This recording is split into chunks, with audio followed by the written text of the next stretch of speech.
नमस्कार, मैं ईशा बर्ले और आज हम बात करेंगे डॉक्टर अजय कुमार सिंह से, जो आर्यभट्ट नॉलेज यूनिवर्सिटी के मीडिया के प्रोफेसर हैं।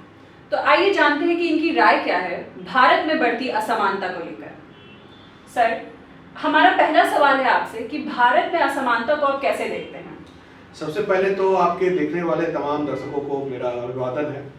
और रही बात भारत में असमानता को देखने की बात, तो असमानता के कई आधार हो सकते हैं, कई स्वरूप हो सकते हैं, जिसमें आर्थिक असमानता सबसे ज़्यादा महत्व इसलिए रखता है क्योंकि एक बार आर्थिक असमानता हो जाती है तो आपके पास खाने पीने के लाले हो जाते हैं। सामाजिक असमानता के कारण हो सकता है आपको इज्जत ना मिले, प्रतिष्ठा ना मिले या बराबरी ना मिले, लेकिन उसका महत्व खाने पीने से ज़्यादा नहीं होता। यानी अगर भुखमरी का सामना अगर आपको करना पड़ रहा है तो वो बड़ी बात है। इसलिए आर्थिक असमानता को मैं सबसे बड़ा मानता हूँ, उसके बाद फिर दूसरे असमानता को मानता हूँ, और भारत में ये काफ़ी ज़्यादा है। तो सर, भारत में क्या आर्थिक असमानता एक तरफ और सामाजिक, एजुकेशनल और राजनीतिक असमानता एक तरफ, तो इसका क्या आर्थिक समानता का बहुत ज़्यादा प्रभाव है बाकी सारी असमानताओं पर?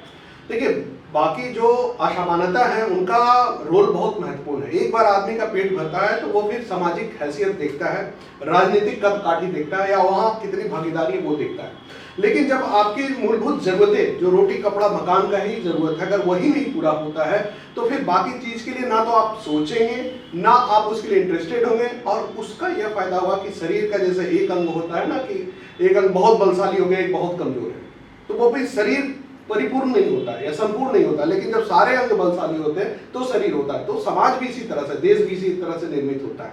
अगर आर्थिक रूप से कोई एक वर्ग बहुत पिछड़ा है और देश में राजनीतिक बहुत उत्थान हो जाए या सामाजिक उत्थान हो जाए तो उसका कोई मतलब नहीं मिलता है। इसलिए हमें एक जो होलिस्टिक डेवलपमेंट का कंसेप्ट है विकास का, है ना, समग्र विकास का, वो हमें अपनाना चाहिए। हर क्षेत्र के लिए हम काम करेंगे, और आर्थिक समानता बहुत महत्व रखती है। बिल्कुल सर। तो सर, क्या आप मानते हैं कि महामारी के दौरान आर्थिक असमानता काफी बढ़ गई थी? बिल्कुल, इससे मैं इत्तेफाक रखता हूं। और महामारी के दौरान आप देखिए कि बिजनेस के नेचर में बहुत बदलाव आया। यानी जो लोग ट्रेडिशनल रूप से काम कर रहे थे वो अचानक से मार्केट की डिमांड या समाज की डिमांड बदल गई, लोग घरों में बंद हो गए। अब इसमें जो बड़ी पूंजी वाले लोग थे उन्होंने इन्वेस्ट किया और कई सारे तकनीकों का फायदा उठाकर उन्होंने अपने बिजनेस को ही बदल दिया और खूब मुनाफा कमाया। लेकिन जो कम दर्जे के लोग थे या मझले दर्जे के लोग थे, छोटे व्यापारी थे, उनकी रीढ़ की हड्डी टूट गई। जो कामगार थे उनकी नौकरियां चली गई, फैक्ट्रियां बंद हो गई, जो प्रोडक्शन से खास करके जो क्षेत्र थे। तो इसमें छोटे सेक्टर तो एकदम विलुप्त हो गए। और आप देखेंगे ऑक्सफैम का रिपोर्ट भी यही कहता है कि जो बड़े इंडस्ट्री है उनको बहुत मुनाफा होगा, कई सौ से ऊपर % वहां बताया जाता है। तो उसका यही अंतर था कि उनके पास पूंजी पहले से थी और उन्होंने डिमांड को देखते हुए सप्लाई खड़ा कर लिया। चाहे वो हाइजीन का हो, हेल्थ का हो, एजुकेशन सेक्टर की डिमांड आई, या और भी जो सेक्टर थे मेडिसिन वगैरह उसमें आई, या फिर हेल्थ ने वेलनेस का या डाइटिशियन का, ये जो पूरा है न्यूट्रिशन का आया, वो हर तरह से, या सॉफ्टवेयर डेवलपमेंट हुआ। तो ऐसे क्षेत्र में उन्होंने निवेश किया कि उन्हें बहुत मुनाफा दिया, और क्योंकि वो डाई हार्ड नीड थी और तकनीकी, और उसके कारण ही पूरा समाज, पूरा देश सस्टेन कर पाए या इकोनॉमी बच पाई, तो उनको बहुत मुनाफा हुआ। लेकिन दूसरी तरफ आप देख रहे हैं कि बहुत लोगों की नौकरी चली गई, उनकी पूरी पूंजी बर्बाद हो गई, और उनके सामने कई लोगों को आप देखेंगे आत्महत्या भी कई लोगों ने कर ली ऐसे।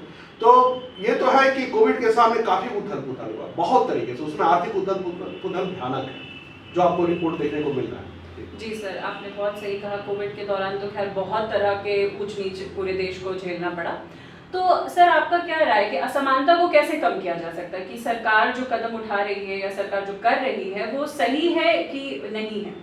देखिए, मानवीय प्रवृत्ति तो देखा गया है कि जिसके पास जितना, अगर उससे सोचेंगे कि वह एक दिन उसका मन भर जाएगा, वो दान कर देगा, तो ऐसा होता दिखता नहीं। क्योंकि आपके पास जैसे होता है तो फिर आप अगले की महत्वाकांक्षा शुरू कर देता है। और ये सामाजिक सत्य भी है, और आप ये रिपोर्ट भी बताते हैं कि आज तक पूंजीपति इतना नहीं इन्वेस्ट किए कि उनकी पूंजी पर कोई, आप बताया हो, कोई नया पूंजीपति वर्ग खड़ा हो गया होगा उनके दान से। उनके दान से लोग आजीविका पाल सकते हैं, जिन्हें खाने के लिए कर सकते हैं। लेकिन समाज में अगर आपको समानता लाना होगा तो फिर नीतियों के द्वारा ही ला सकते हैं। जैसे मनरेगा का एक कार्यक्रम सरकार चलाई, तो ऐसा नहीं सरकार कर नहीं रही है। उसके बाद देखिए उज्ज्वला योजना है, उसका और भी कई सारे स्कॉलरशिप विद्यार्थियों को दिए जाते हैं ताकि गरीब बच्चे भी पढ़ सके। लेकिन उसका क्वांटिटी जो कहते हैं ना, ऊँट के मुंह में जीरा के समान है। मनरेगा से भी मजदूर कमा कर वो अगले दिन उतना ही होता है कि अगले दिन वो मजदूर बन के ही आएगा खेत पर। वो अगले दिन इंटरप्रेन्योरशिप बन जाए या फिर बड़ा व्यापारी बन जाए, ऐसा नहीं हो सकता। मनरेगा का मजदूर सालों और उम्र भर मनरेगा ही, क्योंकि उसको उतना ही मिल रहा है। इसलिए विजन का लेवल ये नहीं होना चाहिए कि जो यथास्थितिवाद हमें बनाए रखना है। विजन का लेवल ये होना चाहिए कि जो आज है,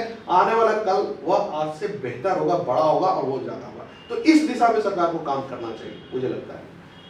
जी सर, बहुत बहुत धन्यवाद सर आपका, हमारे अपना टाइम निकालने के लिए और हमें इतना इस विषय पर इतना ज्ञान देने के लिए। धन्यवाद।